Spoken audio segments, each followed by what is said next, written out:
Hey everyone, Brendan Snyder here. How are you? Thank you so much for joining me and welcome to Top 10 Sophomore Albums that are better than the debut. So typically a band has, all the time in the world to write their debut as they're coming up in clubs and they're performing. They can really, work those songs, test them, all that sort of stuff. And so the first album is usually the best album because they had so much time to do it. Whereas a sophomore album, the second album, is sometimes done in very short succession, especially if they're trying to capitalize on the success of a debut. And so they don't have as long to do it and they're rushed. And a lot of times the sophomore album isn't very good. However, in this countdown here, we are going to focus on 10 times that the sophomore album was actually better than the debut. All right, but before we get started, if you're new to my channel and you haven't already hit the subscribe button, please do. Also, leave a comment, hit like, all those things help. And certainly if you turn on notifications, you're going to stay up to date on really cool videos just like this with top 10 sophomore albums that were better than the debut. All right, kicking this thing off and coming in at number 10, starting with the shirt I'm wearing here, Pink Floyd, Saucer Full of Secrets from 1968. Follow up to Piper at the Gates of Dawn, which came out in 67 and, was led by Syd Barrett. But this one here is, not led by Syd Barrett. He's on here. But really in this case, Roger Waters, David Gilmour, Nick Mason, they took over on this one here. Piper was more of pop songs in my opinion. This is where they really began to get into those sounds of prog, to begin to experiment. And while they didn't really hit their stride until obviously much later in 73 with Dark Side of the Moon and whatnot, this album here I think is an absolutely outstanding album. And it's where the band really began to set themselves apart from the masses. So that's why it's coming in here at number 10 as a sophomore album better than the debut. Okay, coming in at number 9, we've got Rush, Fly By Night, 1975, follow-up to their self-titled debut, which came out in 74. This one is also notable for having drummer Neil Peart take over for original drummer John Rutsey. And this is where I think the band began to find their footing. The first album not as prog heavy as where this one is here. This one would really begin to define where the band is going to go and what they're going to do for the next 40 years. Okay, coming in at number 8, Rainbow Rising from 1976, follow up to their self-titled album which came out in 75.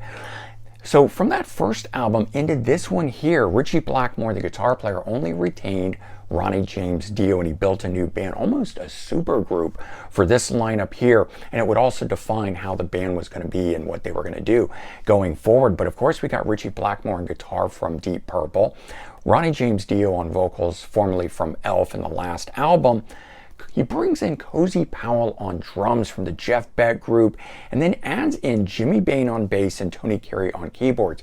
And while those guys were unknown at the time, they would later go on to do a lot of cool projects and stuff. So when we look back at this, it's just a who's who playing on this album. It was also produced by Martin Birch, known for working with Iron Maiden, among others. Just an amazing album where the band is firing on all cylinders and just a true heavy metal classic in my opinion. Okay, coming in at number 7, Smashing Pumpkins' Siamese Dream, 1993. This is the box set version of it. Follow up to Gish from 1991, which was the debut. This one here was a huge success for the band, way bigger than Gish was. Debuted at number 10 on the Billboard album chart. It would go on to sell 4 million copies in the US alone.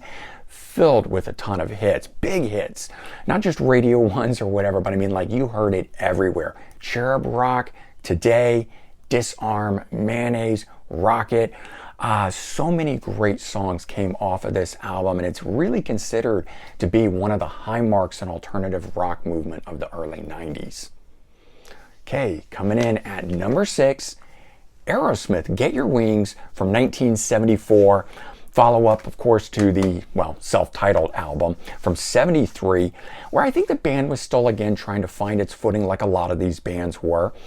Steven Tyler had not really developed his trademark, vocal style and stuff. He was still trying some different vocal stylings out and whatnot. But when Get Your Wings hit hit the market. This was a band saying, this is who we are, and it really defined them for their career, in fact, going forward. But it's got some amazing songs on it. It's got Same Old Song and Dance, SOS, Train Kept a Rollin'. Even though it's a cover, they made it their own. Seasons of Wither. And so many of these songs are still in their set list today when they perform live. But the other thing is they're constantly being covered by other bands, showing you how great this album really is. Coming in at number 5, we've got Def Leppard High and Dry, 1981, follow-up to On Through the Night. While On Through the Night had a lot of cool songs on it and more deep-cut cool hits and stuff like that, nothing really stuck out from that album, making the band the household name that they would later become. However, with High and Dry, they really hit the mark and then some. Let It Go, another hit and run, High and Dry, Bringing on the Heartbreak, which was a huge breakthrough song for them. Switch 625, the instrumental, even that thing is so good. And that's just the first side of this album. So it, shows you what the rest of this album is like, having all those amazing tracks right then and there, blowing this thing out of the water over the debut, in my opinion. All right, coming in at number 4, Stone Temple Pilots, Purple from 1994. Follow-up to Core from 1992. In my opinion, Core relied still more on the metal influences and things that were coming before it, where they were still beginning to find their way and whatnot. However, with Purple, the band created an album that was all their own, featured mega hits on it like Vaseline, Interstate Love Song. That song was everywhere when it was out. You couldn't get away from it, to the point I actually kind of grew tired of it at that time, but now I go back and listen to it and just absolutely love it again. Pretty Penny, Big Empty. So while Core did sell more, I think it's sold a couple million more, in fact, than Purple. I think that Purple stands out as a much better overall album than Core, and I go with this album saying it actually beats the debut. All right, you got to have this one in a countdown where sophomore albums are better than the debut. Coming in at number 3, Nirvana and Nevermind, 1991, follow-up to Bleach.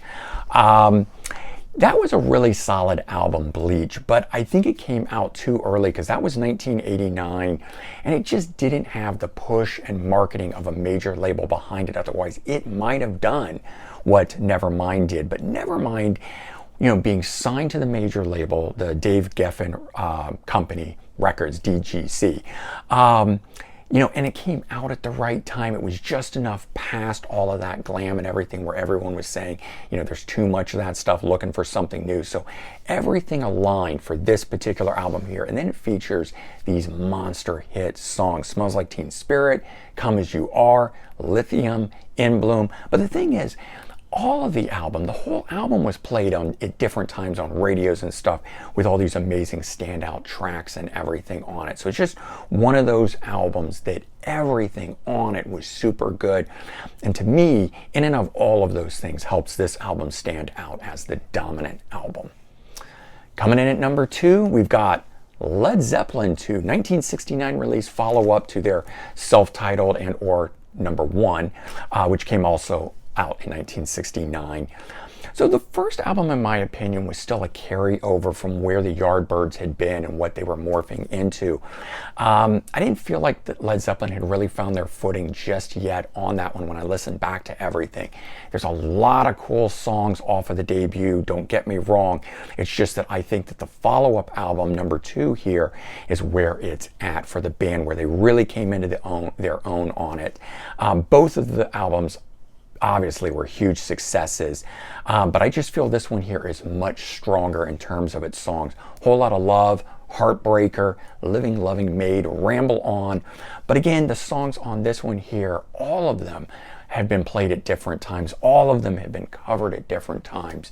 They're just super standout tracks showing the quality of what this album is, in my opinion, again, over the debut, the self-titled.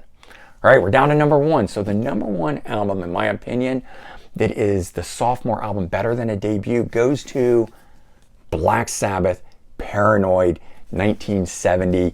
Follow-up to the self-titled Black Sabbath album that also came out in 1970. And while the self-titled album has the title track on it, and NIB. The rest of the album, which was much more rooted in the blues, which is where the band started, and it had not really grown into what Paranoid would be, which is where they found their footing, and in my opinion is one of the greatest all-time metal records ever. One of the greatest in the genre, one of the greatest just in general. You can keep going beyond that because of what this album here, it defined an entire genre of music.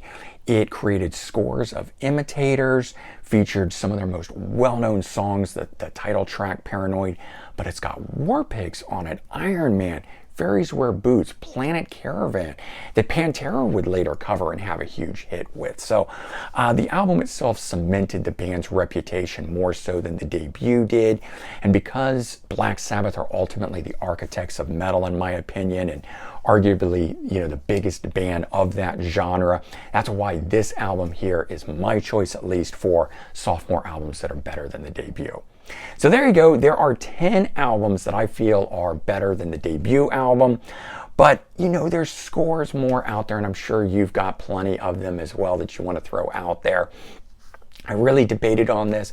There's a ton more great ones out there. You can leave comments, about all of that if you choose.